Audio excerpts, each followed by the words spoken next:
ನಟ ದರ್ಶನ್ಗೆ ಅನಾರೋಗ್ಯವಿತ್ತು. ತುರ್ತು ಸರ್ಜರಿ ಮಾಡಿಸ್ಕೋಬೇಕು ಅಂತ ಜಾಮೀನು ಪಡೆದಿದ್ರು. ಸರ್ಜರಿ ವಿಷಯ ಏನಾಯಿತು?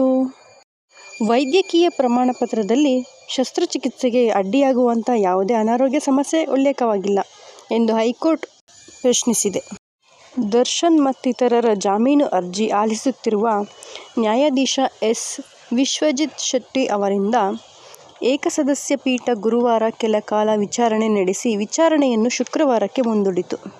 ಅದಕ್ಕೆ ಅವರ ಪರ ಹಿರಿಯ ವಕೀಲ ಸಿ. ವಿ. ನಾಗೇಶ್ ಉತ್ತರಿಸಿ, ದರ್ಶನ್ ಅನಾರೋಗ್ಯ ಬಗ್ಗೆ ನಿಗಾ ವಹಿಸಲಾಗಿದೆ. ರಕ್ತದೊತ್ತಡದಲ್ಲಿ ತೀವ್ರ ವ್ಯತ್ಯಾಸವಾಗುತ್ತಿದೆ. ಅದು ಸರಿ ಹೋಗದೆ ಯಾವ ಚಿಕಿತ್ಸೆ ಕೊಡಲಾಗುವುದಿಲ್ಲ. ಸರ್ಜರಿ ಬಗ್ಗೆ ವೈದ್ಯರು ಸೂಕ್ತ ಸಮಯದಲ್ಲಿ ತೀರ್ಮಾನಿಸುತ್ತಿದ್ದಾರೆ ಎಂದು ಹೇಳಿದರು. ರಕ್ತದೊತ್ತಡ ಏರುಪೇರಿನಿಂದ ಸರ್ಜರಿಗೆ ಅಡ್ಡಿ